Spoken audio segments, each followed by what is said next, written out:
अस्सलाम वालेकुम, मैं हूं शाहिद हुसैन। तारिक मतीन साहब मेरे साथ मौजूद है। तारिक साहब को मैंने जहमत दी है कि बहुत ज़्यादा इनकी वीडियोस मैं देखता हूं, लेकिन इनकी वीडियोस के बाद फिर वीडियो करना मेरा निकल के किसी की हिम्मत होती हो कि नकल करना मतलब नहीं आता। कहने का मकसद ये है मेरा। सर आपका बहुत शुक्रिया। बहुत सारी चीज़ें पूछनी हैं आपसे कि इमरान खान साहब के हवाले से मैं रोज़ आपकी वीडियो देखता हूँ। बहुत सारे हमारे दोस्त हैं, वो कहते हैं कि बस ऐसा लगता है कि जैसे कल ही इमरान खान साहब वापस आ जाएंगे।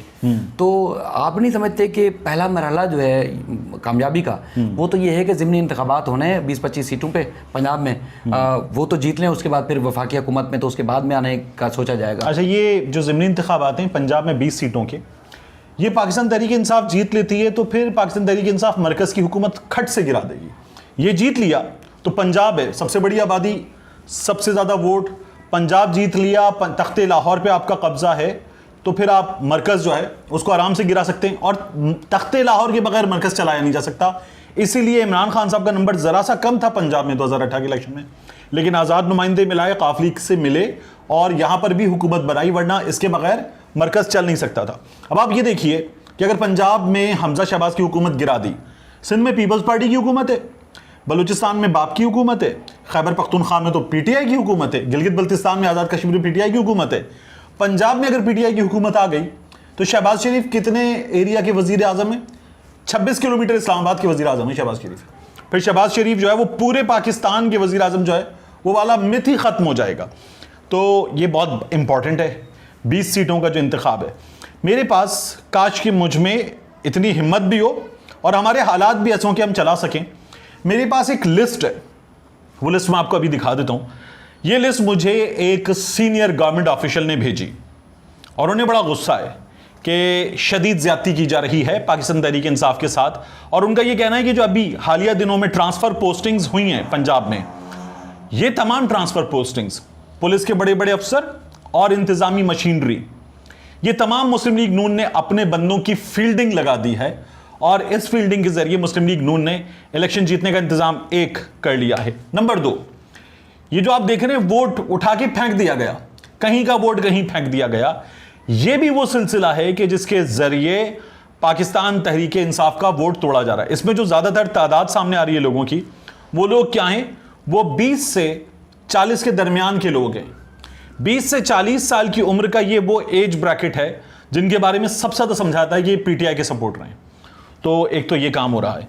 तो इमरान खान साहब का रास्ता रोकने की तैयारी, मेरी पीटीआई के एक साहब से बात हुई, चूंकि ये अनऑफिशियल थी, ऑफ द रिकॉर्ड थी, तो उनका ये कहना है कि हमें जो चीज़ें नज़र आ रही हैं, जो हम तक खबरें पहुंच रही हैं, उसके मुताबिक कोशिश ये है, नून लीग के लोग तो दावा करेंगे, पीटीआई भी कहेगी कि हम तमाम सीटें जीत सकते हैं। और मैंने भी आज कहा था कि किसी का बाप नहीं रोक सकता अगर फेयर इलेक्शन हो इमरान खान को इस वक्त जीतने से, लेकिन कोशिश यह है कि ये तमाम 20 सीटें पाकिस्तान तहरीक इंसाफ हार जाए, तमाम 20 सीटें। अब आप देखिए कि इन 20 सीटों में एक तो जो शाह महमूद कुरैशी के साहबजादे लड़ रहे हैं, वहां देखिए कि आप मुल्तान है, जनूबी पंजाब है, पाकिस्तान तहरीक इंसाफ बड़ी स्ट्रांग है, शाह महमूद कुरैशी का फैक्टर मौजूद है। लेकिन वो जो गिलानी है, नईम गिलानी, वो सलमान गिलानी की वीडियोस वायरल हो रही हैं, वो कह रहा है जी मैं बंदे ट्रांसफर करवा रहा हूं, मैं ये भी करवा रहा हूं, मैं वो भी करवा रहा हूं। शाह महमूद कुरैशी ने खुद पोस्ट की हैं। तो पूरी तैयारी है धांधले की, और इस धांधले के जरिए 14 सीटें नून लीग की, 6 सीटें जो हैं वो पीपल्स पार्टी को और बाकियों को बांटी जाएं, और पीटीआई को मुमकिन है 1-2 सीटें मिल जाएं, मुमकिन है एक भी ना मिले, ठेंगा। तो ये तैयारी है, बाबा जी का ठुल्लू पीटीआई को मिले, इस बात की पूरी तैयारी है। तो ये बड़ा अजीब सा सिलसिला है। और इस सिलसिले में जब आप देखिए कि इलेक्शन कमीशन से लोग शिकायतें कर रहे हैं तो आपको कुछ भी होता हुआ नजर नहीं आता। आपके ख्याल में क्या ये इलेक्शन कमीशन करता है, या जिनकी ट्रांसफर पोस्टिंग होती है सारी चीज़ें वो करती हैं, वो करते हैं, या कोई और है जिस पे सवाल उठाते हैं कि वो कौन था? ये कोई ना कोई तो है जो एक पसपर्दा ताकत है जो वो सब कुछ करवाती है। क्लियरली हमने तो खुद इलेक्शन भी कवर किए हुए हैं, यानी कि सामने कोई और बैठा होता है, रिजल्ट किसी और का आता है, जीतने वाला कोई और होता है, तो वो कौन है जो ये सब कुछ करवा रहा है? अच्छा, वो कौन है जो ये सब कुछ करवा रहा है? मैंने ये पुलिस वालों से पूछा, मैंने कहा ये जो 25 वाला जो एहतजाज था उस रोज भी क्या हुआ, और आप लोगों ने जो जुल्म किया है, और ये मैंने पुलिस वालों से पूछा, 2 डीआईजी साहिबान से मैंने पूछा, और मैं आपको चैट अभी पढ़वाता हूं। तो मैंने कहा ये कौन था, ये सब कुछ कौन करवा रहा था? तो उन्होंने कहा कि देखें, एक तो हमें ये पता है कि ये हुकूमती बड़े थे जो हमें अहकामात दे रहे थे। मैंने कहा ठीक है।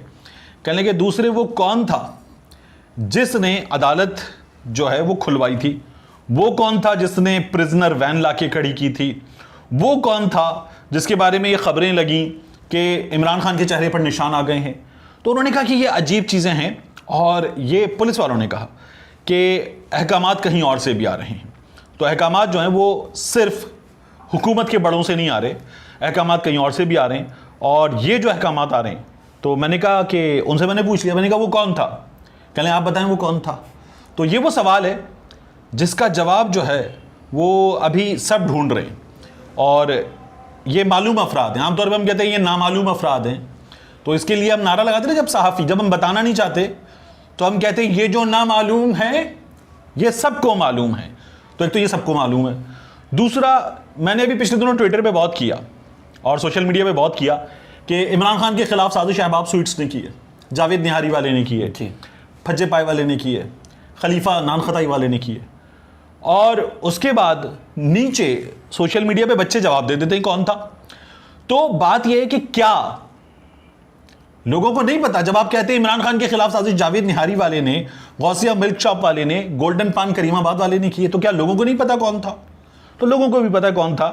तो वो जो है वो एक तो गोल्डन पान वाला था या गौसिया मिल्क शॉप वाला था, दूसरा वही है जो सबको पता है। सर एक और चीज़ है कि ये पाकिस्तान का एक वाहिद इदारा है जिसमें ज़िंदा हों, शहीद हो जाए, गाजी हो जाए, लेकिन उनके जो हकूक़ हैं वो कभी भी उनके हकूक़ नहीं मारे जाते। यानी कि उनको पेंशन, मरात, सब चीज़ें जो है ना बाकायदगी से मिलती हैं, और ख़ानदान दर मतलब हमारे अप्रिशिएट करते हैं। ज़ाहिर है हम कभी भी ये नहीं कह सकते कि उनको रोकी जाए, लेकिन इस दौर में इमरान खान को हटाए जाने के दौर में 5 अफराद या 5 अफसरान ऐसे आ रहे हैं जिनकी तनख्वाह भी रोक ली गई, पेंशन, सब चीज़ें रोक ली गई, तमाम मरात उनकी रोक ली गई, कुछ तो मुल्क से भी शायद चले गए। तो वो कौन है और क्यों रोकी गई? अच्छा, ये देखिए, आज ये अंसार अब्बासी साहब की खबर है, और उससे पहले ये खबरें सोशल मीडिया पर 150 लोगों की थीं।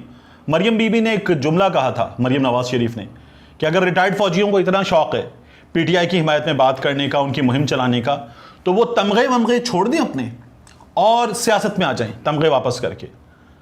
तो एक तो ये जो है ना, ये अब्बू जी की पार्टी में मिला हुआ ओहदा नहीं है, जिस तरह बिलावल को मिल गया था या मरियम को मिल गया। ये अब्बू जी की पार्टी में मिला हुआ ओहदा नहीं है, ये वो तमगा है जिसके लिए आपको अपना प्रोफेशनल बेस्ट देना होता है, अपने ऑफिस में, अपनी कोर में, अपनी फील्ड में, मैदान जंग में, और गोलियों का सामना करना पड़ता है, और उसके बाद ये तमगा मिलता है। तो ये तमगा नैब पे बंदे ले जाके गाड़ी भर के पत्थर बरसाने से नहीं मिलता है। ये तमगा जो है वो अर्न किया जाता है अपने हार्डवर्क से, अपनी कमिटमेंट से, अपना खून पसीना बहा के अर्न किया जाता है। तो ये कोई कैलिब्री फॉन्ट वाला जालसाज कह दे, कतरी खत वाला जालसाज खानदान कह दे कि तमगे वापस कर दो, ये ऐसे वापस नहीं होते तमगे।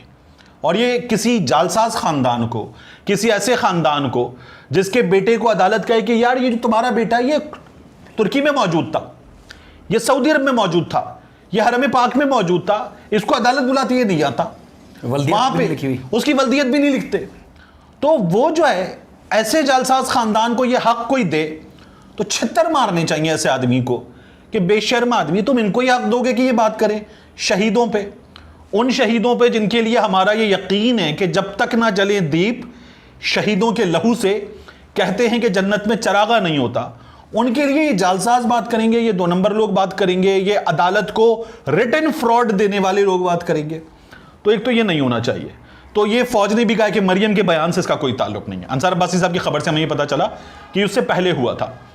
एक तो नाम इसमें मेजर आदिल राजा साहब का है, और मेजर आदिल राजा साहब जो हैं उन्होंने खुद ऐलान कर दिया था इस बात का।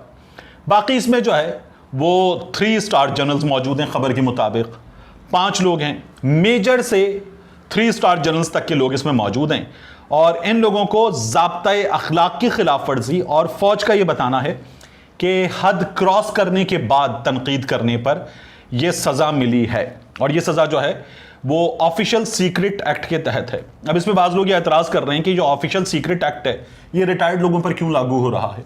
अच्छा, मुझे इसकी भी डिटेल नहीं पता, लेकिन मैं एक बात खुद भी लोगों से भी कहता हूं और यहां पर भी कहना चाहूंगा कि जो तनकीद है ना, इस ISPR की खबर से हमें क्या पता चला है कि तनकीद की जा सकती है। आप army chief general Qamar Javed Bajwa साहब पर भी तनकीद कर सकते हैं, या ISPR की खबर से हमें पता चला है। उस खबर में यह लिखा हुआ कि हद नहीं क्रॉस कर सकते। या आपके आर्मी चीफ हैं, आप जब इनसे मोहब्बत करते हैं, इस फौज से मोहब्बत करते हैं, इसके अफसरान से मोहब्बत करते हैं, तो तनकीद किन पे करते हैं? तनकीद इस्लाह का पहलू होती है, तो आप इन्हीं पे तनकीद कर सकते हैं, इन पर बात कर सकते हैं, तो आप तनकीद कर सकते हैं, लेकिन तज़हीक नहीं कर सकते, तज़हीक नहीं की जा सकती। आपके पास सबूत है तो आप उस सबूत की रोशनी में जवाब मांग सकते हैं, लेकिन तज़हीक नहीं कर सकते। तो ये जो सोशल मीडिया पे लोग करते हैं, आज भी एक ट्रेंड चल रहा था जिसमें एक नाम है और उस ट्रेंड का जो दूसरा हिस्सा है उसका उर्दू तर्जुमा गद्दार है, ये गलत है। अगर आपके पास सबूत है तो आप सबूत ले आइए, वगरना ऐसे बात ना की जाए। लेकिन तनकीद जो है वो की जा सकती है। जैसे मैंने खुद एक बार कहा, और मैंने ये कहा, बल्कि 2 बार मैंने बात की। एक तो मुझे अपनी इस्टेब्लिशमेंट से, अपनी फौज से शिकायत है कि शहबाज शरीफ से बात करके राना सनाउल्लाह की गुंडागर्दी को, मेरी फौज को, मेरे आर्मी चीफ को रोकना चाहिए था। उन लोगों ने गैर आईनी काम करवाए पुलिस के जरिए, डॉक्टर यास्मीन राशिद की गाड़ी के साथ, इन लोगों के साथ। फिर उसके बाद घरों में पुलिस घुसी, अल्लामा इकबाल की बहू के घर का गेट तोड़ दिया। तो ये हमारी फौज को, हमारे आर्मी चीफ को रोकना चाहिए था, नहीं रुकवाया गया। तो एक तो मैंने ये शिकायत की। दूसरा, मैंने एक और शिकायत की। ये ISPR की जानिब से हमें बताया गया कि वो लोग जो अफवाज पाकिस्तान पे गलत तनकीद कर रहे हैं और तज़हीक कर रहे हैं, उन लोगों के खिलाफ स्टर्न एक्शन लिया जाएगा जो सोशल मीडिया पे ये कर रहे हैं। तो तब मैंने ये लिखा था, ये कोर कमांडर कॉन्फ्रेंस का फैसला था, फॉर्मेशन कमांडर्स का, माफ कीजिएगा, ये फॉर्मेशन कमांडर्स का फैसला था। तो मैंने उस पर लिखा कि आप इस मुल्क के मुहाफिज हैं, आप इस मुल्क के लिए अपनी जान देते हैं, इससे बढ़कर कुछ हो नहीं सकता। हम नहीं कर सकते जो हमारी फौज करती है। लेकिन अगर आप एक्शन लेंगे इन बच्चों के खिलाफ, जिनमें कई बार बहुत कच्चे जहन के, कम उम्र के, ना जानने वाले बच्चे मौजूद हैं, और इनके खिलाफ आप एक्शन ले लेंगे, तो ये एक्शन जो है हो जाएगा। और उनके खिलाफ एक्शन नहीं लेंगे जो कहेंगे जनरल बाजवा साहब हिसाब आपको देना होगा, ये सौगात आपकी दी हुई है, आपकी मुसल्लत की हुई है, जनरल फैज हमीद मुजरिम आप हैं, गुजरांवाला के जलसे में कहेंगे। और मरियम नारे लगवाएगी, ये जो दहशतगर्दी है इसके पीछे वर्दी है। आसिफ अली जरदारी कह देंगे फैज हमीद को खुड्डे लाइन लगाया हुआ है। तो अगर आप इन बड़ों को छोड़ देंगे और आप हिसाब मांगेंगे बच्चों से, तो ये काउंटर प्रोडक्टिव होगा। ये प्रॉब्लम को सॉल्व नहीं करेगा, ये प्रॉब्लम को बढ़ाने की वजह बनेगा। दूसरा, आप शाहीन सहबाई साहब से हिसाब मांगें। मैं चाहता हूं कि शाहीन सहबाई साहब से हिसाब मांगा जाए, जो उन्होंने शौकत तरीन साहब की गुफ्तगू के हवाले से बात की थी। उस पर यह कहा गया कि ये इदारा हक रखता है, बिल्कुल मांगे। इससे एक तो ये जो लोग हैं ना, मरियम, नवाज शरीफ, आसिफ अली जरदारी और दीगर लोग, परवेज रशीद और इस तरह के लोग, इनकी हौसला शिकनी होनी चाहिए, हम ये चाहते हैं। दूसरा, मैं ये भी चाहता हूं कि उसी तरह से आप हिसाब मांगे वजाहत मसूद साहब से। उन्होंने कह दिया कल रात को एक मुलाकात हुई है, जैसे उस BBC ने खबर लगाई कि 2 अफसरान पाक फौज के आला तरीन वो गए वजीर आजम हाउस में और एक नाखुशगवार मुलाकात हुई। वजाहत मसूद साहब जैसे सीनियर जर्नलिस्ट ने कह दिया कि इमरान खान कुछ दिन शक्ल नहीं दिखाएंगे, इमरान खान के मुंह पे उस मुलाकात के आसार बाकी हैं, यानी ये कहा कि थप्पड़ मारेगा इमरान खान को। तो फिर वजाहत मसूद से हिसाब कौन मांगेगा? आप शाहीन सहबाई के लफ्जों पे हिसाब मांग लेंगे, या वजाहत मसूद ये बता रहे हैं कि इस मुल्क की फौज के आला तरीन अफसरान ने इस मुल्क के वजीर आजम के मुंह पे थप्पड़ मारे, तो वजाहत मसूद से हिसाब कौन मांगेगा?